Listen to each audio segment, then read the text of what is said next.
Hello and welcome to day 5 of the 20-day Building Your Brand Challenge. Today we're actually going to talk about why your brand does what it does. Now, I'm not going to take up the time to explain the why, because you could look up a video by Simon Sinek, who has done thousands of talks on why. Simply put, he actually educates us on that people don't buy what you do, they buy why you do it. Now, when we talk about the why in context of a brand, what we're really talking about is the brand's significance. So if you recall a few days ago, we actually looked at the brand's anatomy. We looked at the brand values, what the brand stands for, and that was positioned down at the knees. We looked at yesterday at who what the personality of the brand is, who is the brand's personality, and that was positioned at the solar plexus. Today we're looking at the why, which is actually the brand's significance. And the brand significance is positioned here at the heart. We look at it in terms of it's the heart and the soul of the brand. Anything that the brand does is underpinned by this why, this significance. And of course the head was the substance, which is the visual identity of what we actually see of the brand. Now let's come back and talk about the why. When we talk about the why in the brand, what we want to end up with is one sentence, one line that you can easily and effortlessly say every single time somebody asks you, why do you do what you do? When people ask me, Stella, why do you do what you do? My answer is always the same.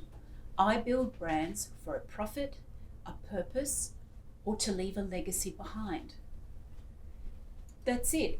I don't go into descriptions of we offer XYZ services, we have a full design and web capable team, we offer written content and branded content, we are able to build websites and e-commerce sites and information platforms. I don't go into the specifics of what I offer. I don't talk about the characteristics or the benefit of my product or service. I simply talk about the end result. That is why I do what I do. Now, the previous 4 days leading up to this particular exercise have been put into this specific sequence so that you can now sit down and do this exercise and do it quite effortlessly. You know who the brand is. You know what values it actually stands for. You can describe what you do and how you do it from people.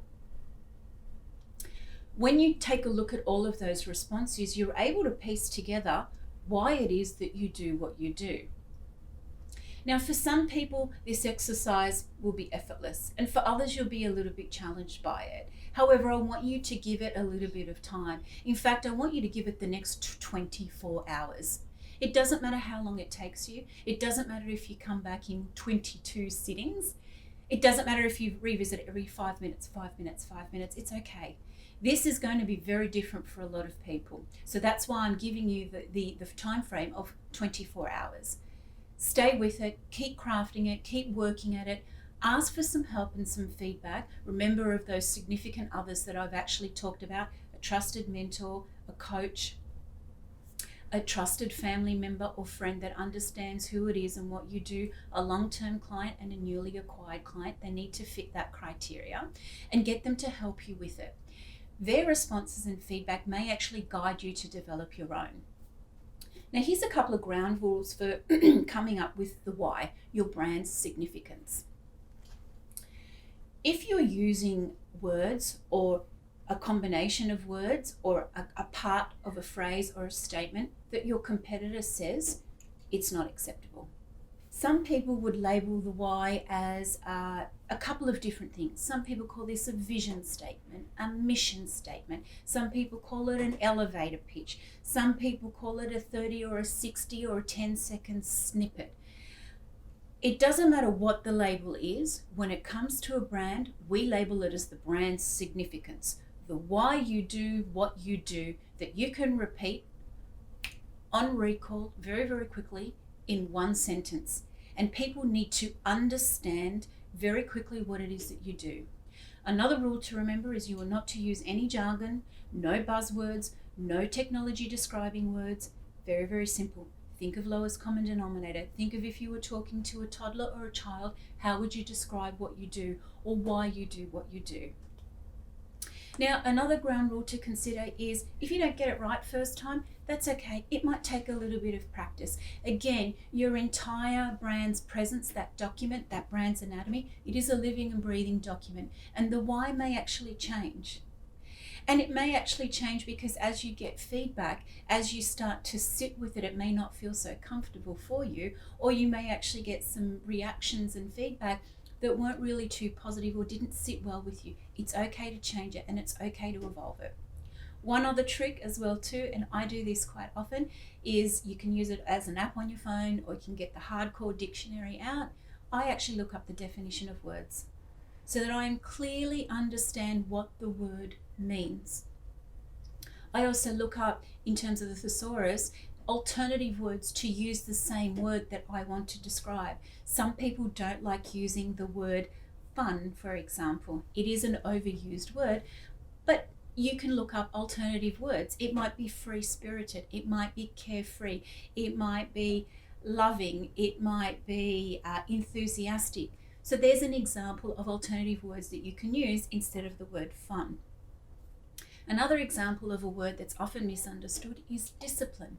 Most people think that that's a really hard, domineering word and it's actually negative, which is completely misunderstood because the definition of discipline is to repeat the same action day in and day out to continue to move forward to get a result. It actually talks about discipline is a behavior. So there are a couple of ground rules to help you develop your why. Again, I would love to see some of the answers and responses that you have come up with. Please be sure to comment up below and to tag us so that we can take a look at your whys. I would really love for you to share that insight with me. So stay tuned for day 6. We've got another great exercise for you coming up. And of course, share the love. If you know that there's somebody that would benefit from doing the 20-day Building Your Brand Challenge, please share this profile with them, tag them or comment up their name so that they can follow us. Be sure to turn notifications on so that you're notified as soon as we release a video.